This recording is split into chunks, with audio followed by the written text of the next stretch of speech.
वज़ीर-ए-आज़म नरेंद्र मोदी ने कहा है कि हिंदुस्तान G20 ममालिक में सबसे ज़्यादा और तेज़ रफ्तार तरक्की याफ्ता ममालिक में से एक है। स्मार्टफोन डाटा कंजम्पशन में जहां ये एक नंबर पर है, वहीं इंटरनेट के इस्तेमाल करने वालों में ये दूसरे मकाम पर पहुंच चुका है। ग्लोबल रिटेल इंडेक्स में भी ये दूसरा मकाम पर आ चुका है। वज़ीर-ए-आज़म जुमेरात को हैदराबाद के गच्चीबौली में इंडियन स्कूल ऑफ बिजनेस के 20वीं सालाना तकरीब और ग्रेजुएशन डे तकरीब से खिताब कर रहे थे। उन्होंने कहा कि हुकूमत 3 मंत्रों रिफॉर्म, परफॉर्म और ट्रांसफॉर्म पर अमल कर रही है। ISB एशिया के सबसे बेहतरीन कॉलेजों में से एक है। यहाँ के तलबा स्टार्टअप, बड़ी बड़ी कंपनियों और कौमी तरक्की में अहम हिस्सा अदा कर रहे हैं। 2001 में इस स्कूल का इफ्तिताह उस वक्त के वज़ीर-ए-आज़म अटल बिहारी वाजपेयी ने किया था और अब स्कूल के तलबा की तादाद 900 से ज़ायद हो गई है। तकरीब में गवर्नर टी सुंदरराजन, मरकजी वजीर सियाहत किशन रेड्डी, रियासती वजीर animal husbandry T Srinivas Yadav और दूसरे शरीक थे। तेलंगाना की राज्यपाल श्रीमती तमिलसाई सौंदरराजन जी, केंद्रीय मंत्रिमंडल के मेरे सहयोगी श्री जी कृष्ण रेड्डी जी, तेलंगाना सरकार के मंत्री, Indian school of business executive board के चेयरमैन, डीन, अन्य प्रोफेसर्स, टीचर्स, पेरेंट्स और मेरे प्यारे युवा साथियों,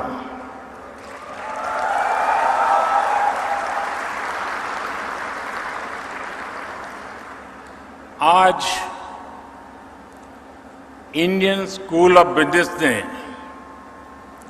अपनी गौरवमयी यात्रा के एक अहम माइलस्टोन पार किया है। हम सभी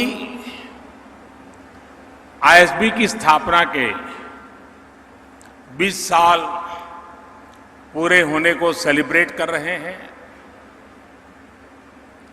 आज अनेक साथियों को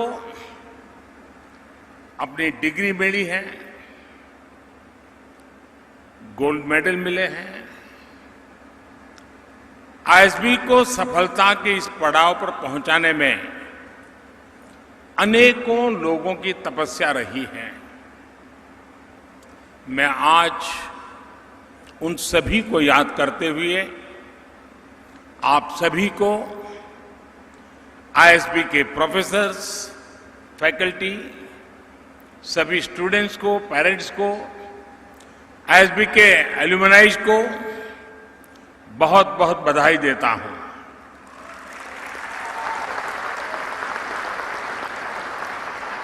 साथियों, साल 2001 में अटल जी ने इसे देश को समर्पित किया था। तब से लेकर आज तक लगभग 50,000 एग्जीक्यूटिव यहां से ट्रेन होकर निकले हैं। आज ISB एशिया के टॉप बिजनेस स्कूलों में से एक है।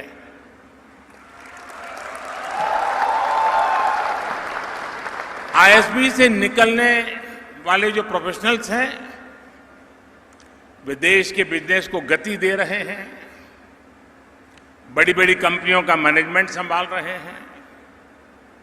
यहां के स्टूडेंट्स ने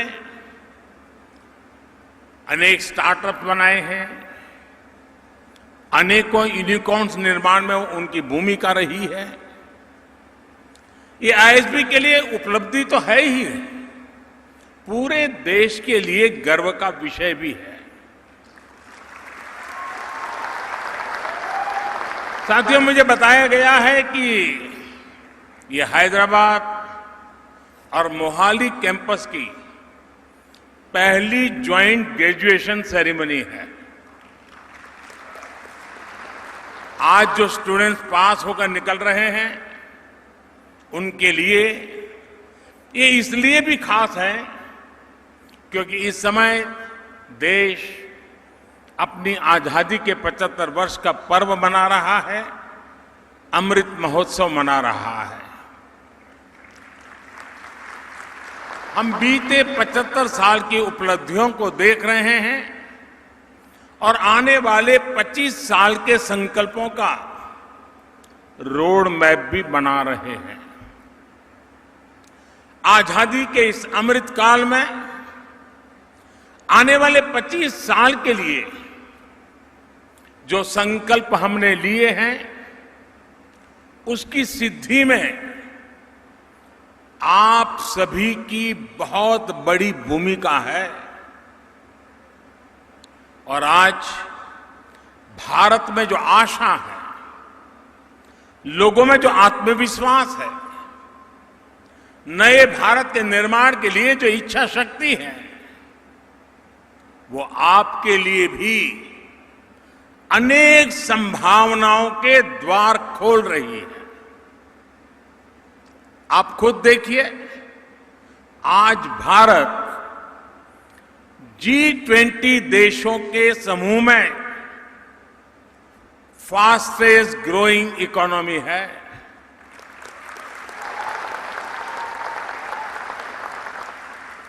स्मार्टफोन डेटा कंज्यूमर के मामले में भारत पहले नंबर पे है।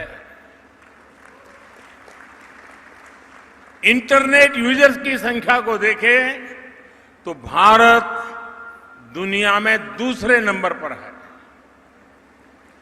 ग्लोबल रिटेल इंडेक्स में भी भारत दुनिया में दूसरे नंबर पर है। दुनिया का तीसरा सबसे बड़ा स्टार्टअप इकोसिस्टम भारत में है। दुनिया का तीसरा सबसे बड़ा कंज्यूमर मार्केट भारत में है। ऐसी कई चीजें मैं आपके सामने रख सकता हूं, गिना सकता हूं। कोरोना जैसी वैश्विक महामारी में हम सबने और दुनिया ने भारत का सामर्थ्य देखा है। सदी की इस सबसे बड़ी आपदा में ग्लोबल सप्लाई चेन्स में इतना बड़ा डिस्रप्शन हुआ, फिर युद्ध ने भी इस संकट को और बढ़ा दिया। इन सब के बीच भी भारत आज ग्रोथ के एक बड़े केंद्र के रूप में उभर रहा है। पिछले साल भारत में अब तक का सबसे ज्यादा रिकॉर्ड एफडीआई आया। आज दुनिया ये महसूस कर रही है कि इंडिया मीन्स बिजनेस। और ये केवल अकेले सरकार के प्रयासों के कारण संभव नहीं हुआ है। इसमें आईएसबी जैसे बिजनेस स्कूल्स का, यहां से निकलने वाले प्रोफेशनल्स का, देश के युवा का भी बहुत बड़ा योगदान है।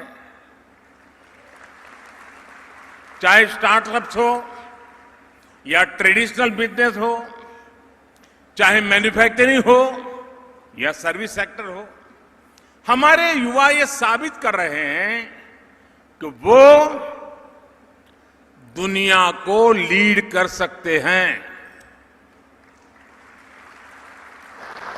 मैं सही बता रहा हूं ना? आपको भरोसा है कि नहीं अपने आप पर? मुझे आप पर भरोसा है, आपको अपने आप पर है।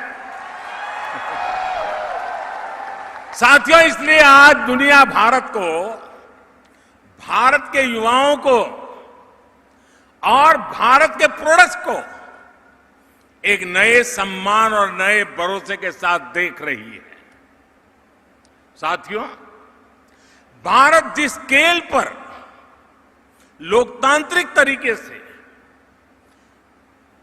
अनेक चीजें अपने यहां कर सकता है, जिस तरीके से हम यहां कोई नीति या निर्णय लागू कर सकते हैं, वो पूरी दुनिया के लिए अध्ययन का, सीखने का विषय बन जाता है। और इसलिए हम अक्सर इंडियन सॉल्यूशंस को ग्लोबली इंप्लीमेंट होते हुए देखते हैं।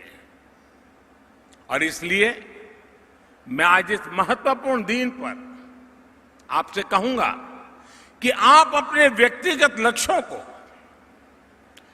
देश के लक्ष्यों के साथ जोड़िए।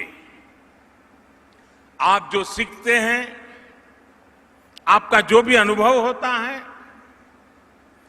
आप जो भी इनिशिएटिव लेते हैं, उससे देश हित कैसे सधेगा, इस बारे में हमेशा सोचना चाहिए। जरूर सोचिए। आज देश में चाहे ईज ऑफ डूइंग बिजनेस के लिए अभियान हो, 1,500 से ज्यादा पुराने कानूनों और हजारों कंप्लायंसेस को समाप्त करने का काम हो,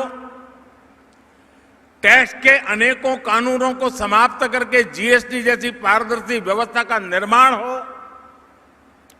एंटरप्रेन्योर्स और इनोवेशंस को बढ़ावा देना हो, नई स्टार्टअप पॉलिसी हो, ड्रोन पॉलिसी हो, अनेक नए सेक्टर्स को खोलना हो, 21वीं सदी की आवश्यकताओं को पूरा करने वाली नेशनल एजुकेशन पॉलिसी को लागू करना हो, ये सारे बड़े बदलाव आप जैसे युवाओं के लिए ही तो हो रहे हैं।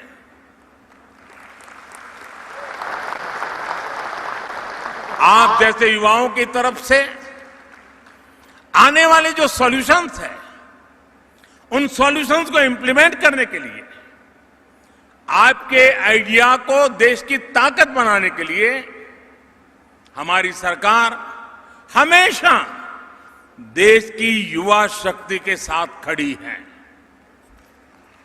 साथियों, आपने सुना होगा, कई बार एक बात को मैं बार बार दोहराता भी हूं और अक्सर मैं कहता हूं, रिफॉर्म, परफॉर्म, ट्रांसफॉर्म की बात करता हूं।